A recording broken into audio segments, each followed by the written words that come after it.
Hi students, in the next session we are going to learn about networking fundamentals. As there is a rapid increase in the use of computers in almost every walk of life, there is a need to use the same data at different locations. So in the current scenario, as you can see, networking is playing a very important role. So we're going to see what it is. So in the topic of this session today, we are going to learn the definition of computer networks. We are going to learn the advantages and disadvantages of computer network. We're going to see what are the different network architectures as peer-to-peer and client server. We are also going to learn what is internet and World Wide Web. So let's get started. So what is computer network? A computer network is a group of computers and other hardware components interconnected by communication channel, cables or satellite that allows sharing of resources and information. So when you're trying to connect all the computers together with a common communication link, why are we actually connecting? So that we can share the resources and the information. Now what is the advantage of computer networks? It helps us to share resources such as printers and scanners. It allows us to share expensive softwares and database among the network. So we don't have to purchase individually for each system. We can purchase a common software and install it in one system which can be shared among all the other systems. It enhances communication availability of information. So because they are all connected together, if suppose there is one information available in one system, it can be still made available to the other systems as well in the network. It increases the cost efficiency because hardware, software and storage system can be shared. So in this way we can also save the cost of buying additional things. Backup. Data can be stored on a central computer or a server with a backup system. So there's no data loss which can occur. Minor effects on the breakdowns. So whenever a individual system breakdowns in a computer in a network, it wouldn't affect the operation of the entire network. Saves paper and time. People working in a common workplace can share reports, information through the network. So these are the advantages of the computer network. Let's see what is the disadvantages of the computer network. Investment for hardware and software can be costly for initial setup. So initially when you're setting up a network, it might be a little expensive because we have to purchase all the devices which are needed for the network, like the cables, the network interface cards, servers and all. So that will be a problem. Security, there's a danger of hacking. So therefore we will need special software like firewalls to be installed so that there is security maintained. Major effects of breakdown. If the computer network main server breaks down, the entire system would break down or become useless. So major problem is if the client's fail, it's okay, but one major system breaks down, the whole thing will break down. Requires time for constant administration because as the network is growing larger, there might be very various issues which may crop in. So we will need people with high technical skills to operate the network. There are frequent server failures or issues of regular cable faults. So whenever there is a server failure or there is a regular cable fault, then it will affect the entire network. It allows for more presence of computer viruses and malware. So what happens is whenever there is the system which is shared in computer network, there should be special care taken by installing the antiviruses. Otherwise, what happens? A virus infection in one computer may spread to all the computers on the network. Now let us see what is the network architecture. So network architecture actually tells you how the networks are connected. What is network actually? A group of computers. So how are these group of computers connected is explained through architecture. So we have first one called peer-to-peer architecture. A network in which all the computers have an equal status are called peer-to-peer network. So whenever all the computers connected in a network are all equal in status, then they are called peer-to-peer.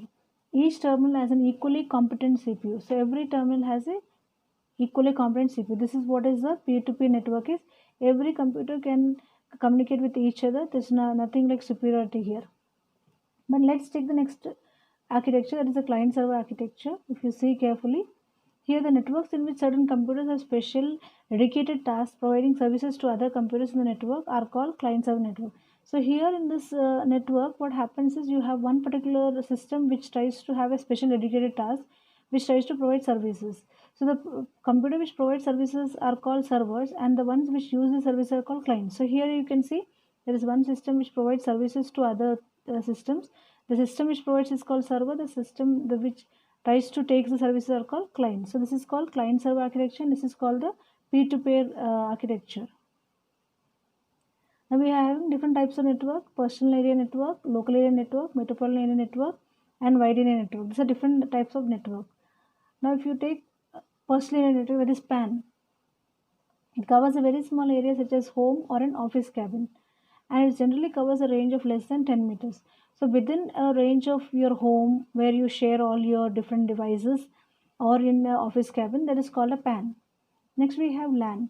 In the LAN local area network, a group of computers belong to the same organization within a small geographic area, that is office buildings or educational campus. Then we go with LAN. Its range is up to how many? 10 kilometers. LAN offers a very high speed and are used for connecting computers and peripherals such as printers, scanners, etc. So what is happening whenever you have to the office buildings, we have systems, if you have to connect them, or educational campus, then you can go for LAN. Next comes MAN. A metropolitan area network is a computer network that interconnects users with the computer resources in different cities. So whenever you want to connect the systems in different cities, then you can go for MAN. The term MAN is applied to interconnection of local area networks, LANs in a city into a single larger network. So whenever you are having different LANs in different cities, and if you want to connect it together into one, it is used through MAN. What is wide area network? It is the one which covers a broad area across several cities, countries, or even world. So when you go beyond the countries, you have to cover the world, then you have to go for WAN. WAN are used by businesses, governments, non-profit organizations, individual consumers, artists, entertainers, and many others. So it is the biggest win.